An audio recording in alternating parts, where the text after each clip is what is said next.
Trump की तरफ से अपने कैबिनेट और दूसरे अहम पदों पर करे जा रहे अपॉइंटमेंट से साफ लग रहा है कि रूस के साथ तो रिश्ते सुधारने की कोशिश होगी, लेकिन चीन और ईरान के साथ टकराव और सियासी तमाशा और ज्यादा बढ़ेगा। कुल मिलाकर मामला दिलचस्प बन रहा है। दोस्तों, डोनाल्ड ट्रंप 2015 में कह रहे थे कि खरबपति और इजरायली प्रधानमंत्री नेतन्याहू के जबरदस्त सपोर्टर शेल्डन एडल्सन मार्को रूबियो को पैसे दे रहा है ताकि उन्हें अपनी छोटी कठपुतली बना सके। अब शेल्डन एडल्सन की वाइफ मिरियम एडल्सन ट्रंप की फंडर है और ट्रंप अपने एडमिनिस्ट्रेशन में रूबियो को अहम पद देने का मन बना रहे हैं। वहीं डोनाल्ड ट्रंप ने अमेरिका के अगले सेक्रेटरी ऑफ डिफेंस के तौर पर पीट हेगसेथ का नाम तय किया है। वो फौज में ऑफिसर रहे हैं और टीवी एंकर भी रहे हैं।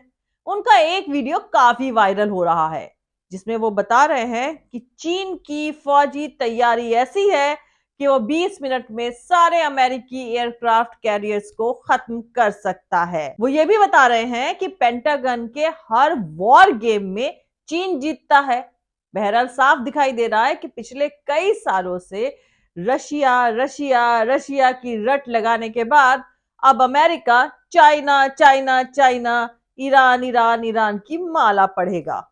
वैसे दोस्तों, सऊदी अरब के क्राउन प्रिंस मोहम्मद बिन सलमान यानी MBS ने सितंबर 2023 में भारत में रहते हुए कहा था कि इजराइल और सऊदी अरब के रिश्ते को नॉर्मल बनाने के डायरेक्शन में डेली बेसिस पर प्रोग्रेस करी जा रही है।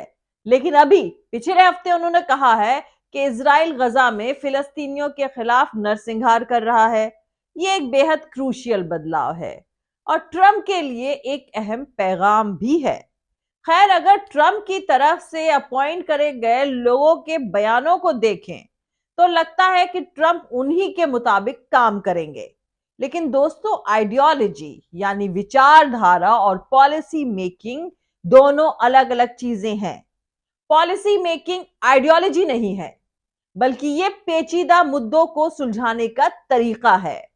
वैसे एनालिस्ट और जानकारों का मानना है कि व्हाइट हाउस में ट्रंप के कामकाज शुरू करने से पहले यह बताना मुश्किल है कि वो किस मुद्दे पर क्या रुख अपनाएंगे। खैर, डोनाल्ड ट्रंप ने अपने दूसरे टेन्योर के लिए अहम अपॉइंटमेंट शुरू कर दिए हैं। पिछले कुछ दिनों में जिन नामों का ऐलान हुआ है उन्हें देखते हुए ये middle east, south Asia, Bharat और चीन पाकिस्तान को लेकर उनकी पॉलिसीज पर कयास लगाए जाने लगे हैं।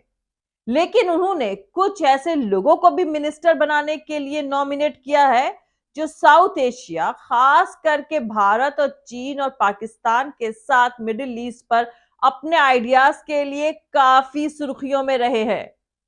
ट्रंप ने मार्को रूबियो को अमेरिका का फॉरेन मिनिस्टर बनाया है। रूबियो पहले ट्रंप के विरोधी भी रहे हैं, लेकिन बाद में वो उनका सपोर्ट करने लगे थे। उन्हें भारत सपोर्टर और एंटी चाइना समझा जाता है।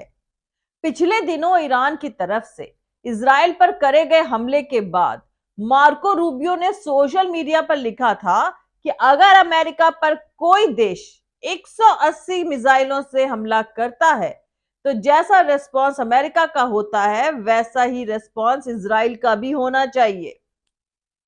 मार्क रूबियो ने फिलिस्तीन पर इजराइल के हमले का भी सपोर्ट किया है। 2020 में कैपिटल हिल में हुए वायलेंस पर पॉलिटिकल और सोशल वर्कर्स के सवाल के जवाब में मार्को रूबियो ने कहा था, मैं चाहता हूं कि इजराइल हमास के सारे डिविजन्स को खत्म कर दे। वो भयावह हमले करने वाले जानवर हैं। वहीं मार्को रूबियो पाकिस्तान के सबसे नजदीकी सहयोगी चीन के खिलाफ भी अपने कड़े रवैये के लिए जाने जाते हैं। इस साल सितंबर में अमेरिकी अखबार वॉशिंगटन पोस्ट के लिए लिखे आर्टिकल में उन्होंने कहा था कि चीन अमेरिका का सबसे बड़ा और डेवलप हो चुका राइवल है। इसी साल उन्होंने सोशल मीडिया प्लेटफॉर्म पर यह लिखा था कि कम्युनिस्ट चीन ना तो इस वक्त डेमोक्रेटिक मुल्कों का दोस्त है और ना आगे कभी हो सकता है। खैर, अब ट्रंप एडमिनिस्ट्रेशन के दूसरे अहम शख्स की बात करते हैं। तो दोस्तों, फ्लोरिडा के सांसद माइक वॉल्ट्ज को नेशनल सिक्योरिटी एडवाइजर के पद के लिए नॉमिनेट किया गया है। 50 साल के वॉल्स अमेरिकी फौज में रहे हैं और अफगानिस्तान, मिडिल ईस्ट और अफ्रीका में कई बार अपनी सर्विसेज दे चुके हैं।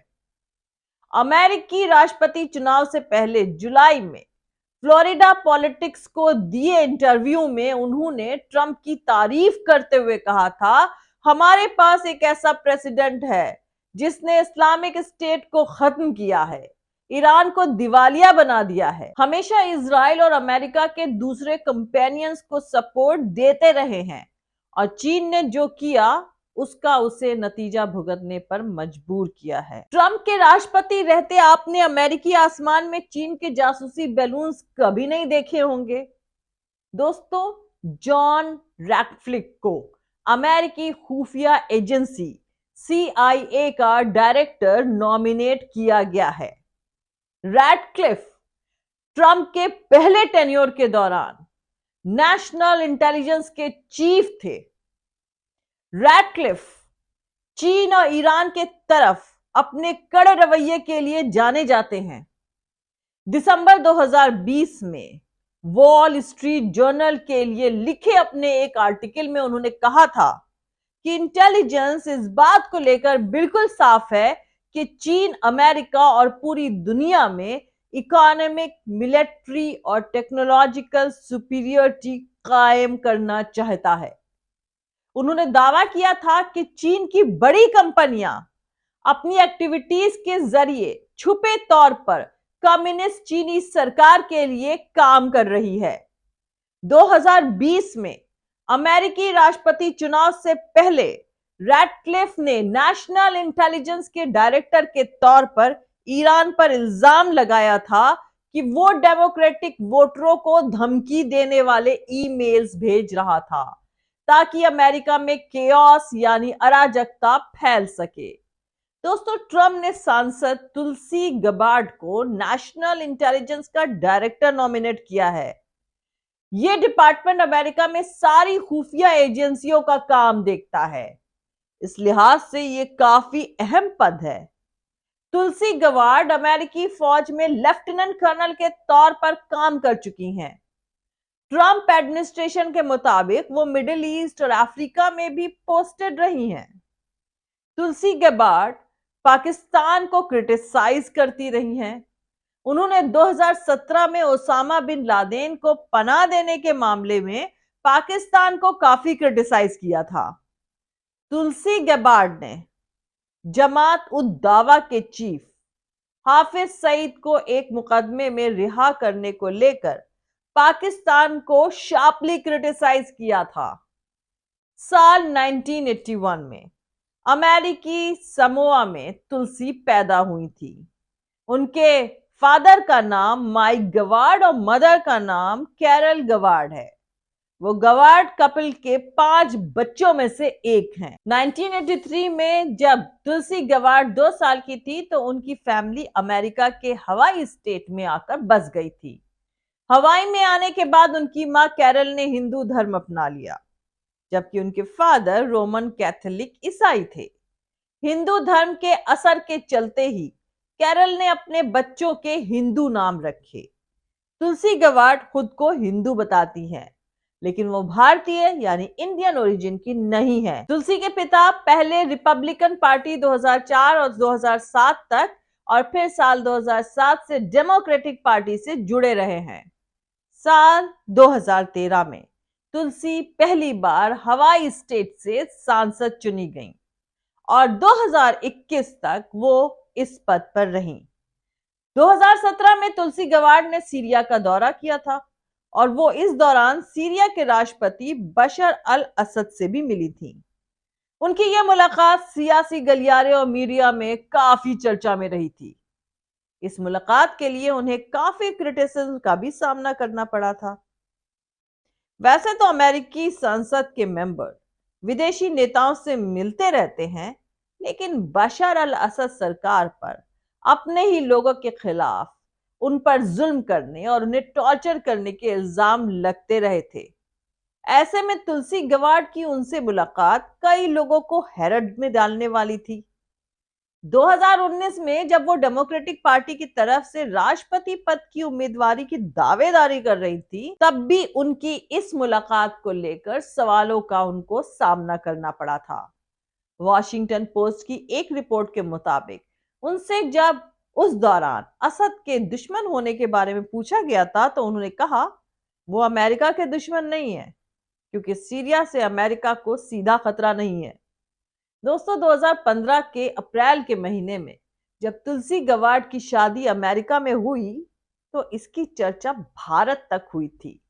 तब तुलसी गवाड ने वैदिक रीत रिवाज से अपने होम स्टेट हवाई में सिनेमाटोग्राफर अब्राहम विलियम्स से शादी करी थी।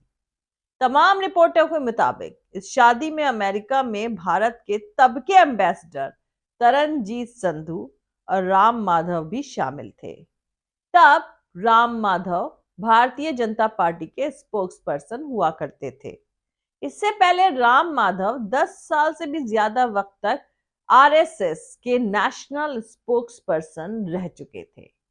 उस वक्त शादी के फंक्शंस के बीच राम माधव ने प्रधानमंत्री नरेंद्र मोदी का पर्सनल मैसेज पढ़ा था और गणेश की मूर्ति तोहफे में दी थी। इस शादी से कुछ ही महीने पहले तुलसी ने अपना पहला भारत का सफर किया था। इस 3 हफ्ते के दौरे में उन्होंने प्रधानमंत्री मोदी, कैबिनेट मंत्रियों और सेना के चीफ से मुलाकात करी थी। अपने भारत के दौरे के दौरान तुलसी ने पीएम मोदी की जमकर तारीफ करी थी। उन्होंने कहा था, मोदी बहुत मजबूत नेता है और उनका नजरिया साफ है कि वो भारत को कहां ले जाना चाहते हैं। वो एक ऐसे नेता हैं जिनके पास भारत के लिए प्लान ऑफ एक्शन है। इतना ही नहीं, तुलसी ने एक स्कूल में झाड़ू लगाकर मोदी के स्वच्छता अभियान का सपोर्ट भी किया था। दूसरी तरफ 2019 में तुलसी ने खुलकर तुर्की के राष्ट्रपति रेचेप तैयब अर्दोगान को क्रिटिसाइज किया था। उन्होंने कहा था कि तुर्की के राष्ट्रपति अर्दोगान के बारे में, जैसा कि आप सबको पता ही है कि वो सीरिया पर हमले कर रहे हैं और वो इस हमले के लिए आईएसआईएस और अलकायदा के फॉर्मर आतंकवादियों की मदद ले रहे हैं। ये कुछ ऐसा है जिसके बारे में सालों से कह रही हूं। तुलसी ने तब अर्दोगान को एक कट्टरपंथी इस्लामिक नेता बताया था और इस्लामिक हुकूमत इस्टेब्लिश कर अर्दोगान के खलीफा बनने की बात कही थी। खैर, डोनाल्ड ट्रंप के तरफ से अहम पदों के लिए करे जा रहे अपॉइंटमेंट्स पर लौटते हैं, तो दोस्तों, डोनाल्ड ट्रंप के रॉबर्ट एफ कैनेडी जूनियर को अमेरिका का हेल्थ मिनिस्टर अपॉइंट किए जाने के कदम का विरोध शुरू हो गया है। कैनेडी जूनियर को उनके कोविड वैक्सीन विरोधी रुख के लिए जाना जाता है। कैलिफोर्निया के डेमोक्रेटिक पार्टी के रिप्रेजेंटेटिव रॉबर्ट गार्सिया ने उनके अपॉइंटमेंट को बेहद खराब बताते हुए वार्निंग दी है कि ये लोगों की जान के साथ खिलवाड़ है। रॉबर्ट गार्सिया के मुताबिक कैनेडी जूनियर एंटी वैक्सीन कॉन्स्पिरेसिस्ट है और वो अमेरिका के पब्लिक हेल्थ सिस्टम और वैक्सीन डिलीवरी सिस्टम को बर्बाद कर देंगे। अमेरिकी पब्लिक हेल्थ एसोसिएशन ने भी रॉबर्ट एफ कैनेडी जूनियर की अपॉइंटमेंट का विरोध किया है। एसोसिएशन ने कहा है कि वो डोनाल्ड ट्रंप की इस अपॉइंटमेंट का पुरजोर विरोध करते हैं।